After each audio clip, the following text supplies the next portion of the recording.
Hey guys, Thomas Yap here in Thomas Drives, and today is a special day indeed. Yes. I'm so excited because I'm here in Sepang track for two reasons. The first reason is we're going to be finding out more about the Porsche 718 Cayman GT4 to find out how it's like to drive the car. Yes. And what it's like to see it in the flesh. Man, I'm so excited already. And the second reason why we're doing this is to find out what it's like from the perspective of a Porsche Boxster Spider owner to the GT4. And the more important question to ask is this: is it enough to get me as a Spider owner to consider the GT4? So Thomas, you're changing car again? We'll see.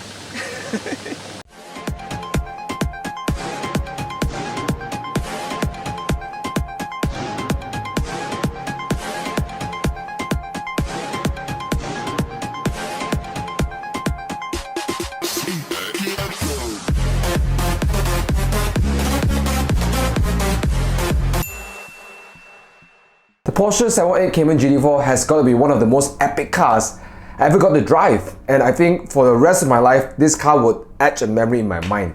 And I think what's more epic than the way it drives and the technology and stuff is the story. See, we're talking about a car that was designed in one of the toughest financial period for Porsche. The company was looking at financial doom. And we're talking about a car that beats its opponents not by brute power and force. You're talking about a car that also has been shunned by their own peers. The 911 would call this the poor man's 911. But today, the Porsche Cayman is known to be one of the best sports cars. And it's in fact one of the most sought after, and it is the benchmark for its category. Everybody is trying to keep up with this car right now. Ladies and gentlemen, we are talking about the sexy, the sharp handling, the flat six screaming engine. We're talking about that perfectly irrational track car, the Porsche 718 Cayman GT4.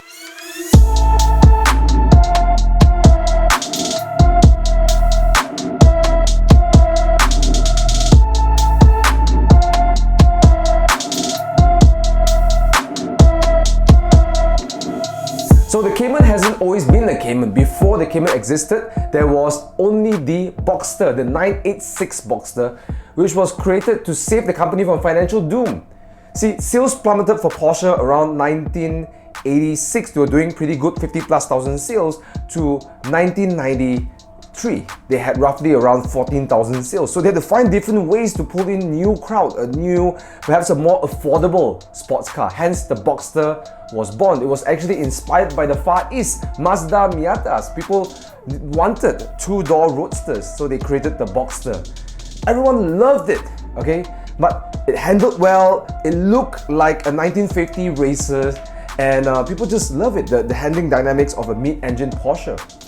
But then this car was also heavily criticized by people who are 911 purists, because you see, in order to save costs, what Porsche has done is to use the same parts from 911 and the Boxster 986. So from the front, it looked like the same car. Now if you own a 911 back then, you're like, well, I paid a lot more, so if someone has a cheaper 911. So that frustrated some of the 911 owners. But nevertheless, it still did well, and it pulled in a new blood into the company.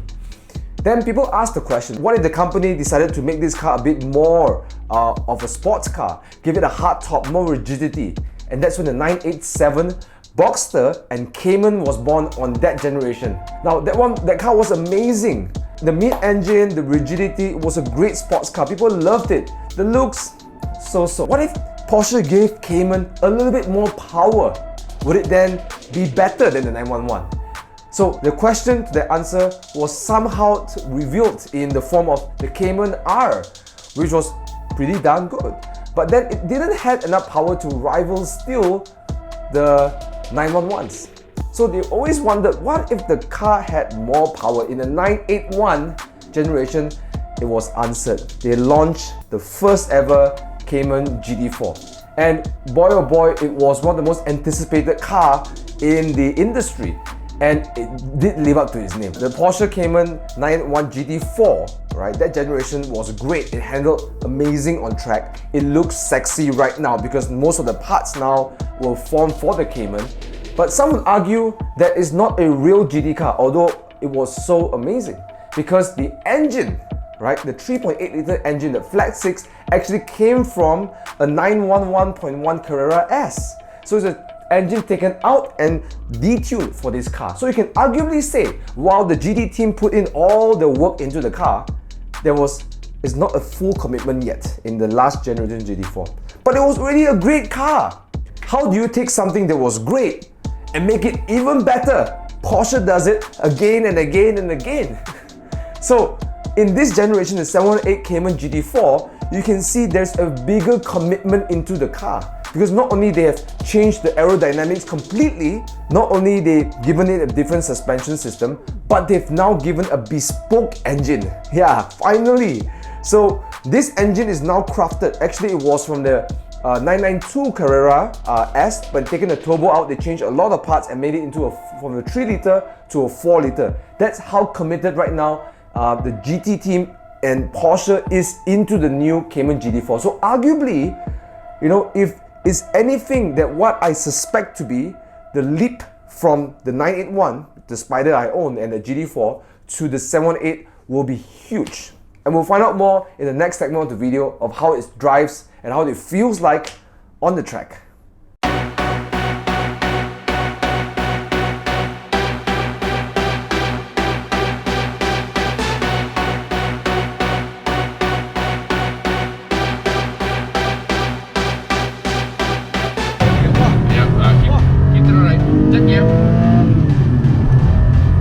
Rush the brake. Okay, off the brakes now. Off the brakes. Off the brakes, son. Just brush the brake. Yeah, on the gas. Wait, so much grip. Yes. Go on. Stay on the gas. Oh, the gear shift is nice. Yes. It's just lifting. There we go. Go on. Oh, this car has so much grip. It's high bending. It's amazing, isn't it? You want to step on the brake. It feels one with you. You can feel every movement, every beat that you give to the car is listening to you. Wow. So needless to say, the driving experience, as you can see from the video, kind of blew my mind. There's no other words to explain it. It left me with my hands shaky, I felt giddy, I felt my heart was gonna burst out of my chest, and I just want more. And there's no car that I've driven that made me feel like this, not even my Spider. It just makes me want to go more and more and more on the track, and that's what I love about the 718 Cayman GT4. So I'm going to try to explain to you because I get so excited and I just want to slow down a bit and attempt to explain to you what is the difference between this 981 to the 718 and how they felt like driving the car. Okay, let me start by the driving position. It's really low and it feels like a go-kart, and that's what I love about the Cayman. And the more you keep driving around the track, you start realizing that it's actually a really small car. The steering feeling, Porsche does some of the best steerings in the market. It's direct, it feels almost instantaneous when you twist and you move the steering. And paired up with the NA engine, the naturally aspirated engine, what you can do right now when you exit the corner, because it's direct and it's just at a slight move, the car will move. And with the throttle, you can slowly apply the throttle and move out of the corner. And that's what I love about having this NA feel and having that very direct steering wheel. It works, it makes you feel like there is no lag between you and what you want to do with the car. So that instantaneous response is epic, which is what I love about the 718 Cayman GT4. Let's talk about one thing that really stood out for me, right? It's the aerodynamics. And where it really stood out is not in the cornering, but actually in the braking. So Porsches have amazing PCCB, which is the Porsche carbon ceramic brakes. And if you're going to brake really hard, what most cars would do, the back will start to move, right? For those of you who take track days and stuff. But in the case of this car, you can brake and brake and brake. The aerodynamics will sit the car down as you're going into the corner. So it feels really confident. You can brake even later, right? And here's the best thing. Without the body, the weight flying everywhere around the car, it allows you to go in the corner with more speed, more confidence, and you don't have to deal with the weight, like bouncing around, okay? For those of you who know, the weight bounces around the 4 tires, it can easily send the car out of balance. This one doesn't have that, right? It's flat. And then in the mid corner, as accelerating out, with that direct steering feel and a throttle response, you can slowly apply. But I noticed that because of the downforce and because of that Cup 2 tires, you can accelerate really early. I have to keep breaking my mindset on how early I can think I can accelerate. And every time I put my throttle down, I had to put more gas, as you see in the video with my instructor at me. So, and with 420 horsepower, that car sings, you know, it just feels like you can do better and better. So to conclude, if you're driving a 718 Cayman GT4, you are driving an athlete that just want to keep doing better and better and better and better. It's not to be mistaken as a sports car. This is a true motorsports car. It wants to perform on the track. And that's what they did really well with the GT4, which I think the Spider could not have. That feeling and the whole setup, the rigidity, the stiffness, it all comes for one purpose: to do the best on track, like a true athlete. Hence, it is a true GT car by its name. So that's how it is. The only one thing that I didn't quite like about this car compared to the 981 is the exhaust.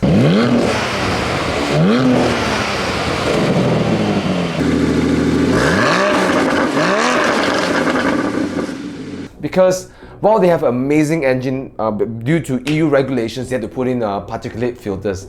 And I just think it's kind of a bit of a lackluster for a sports car. But hey, if you're driving a motorsport car, it doesn't matter how the car sounds like. It's about how it performs on the track.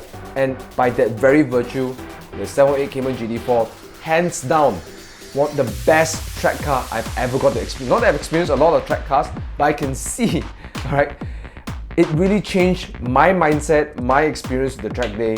It just is mind-blowing, okay?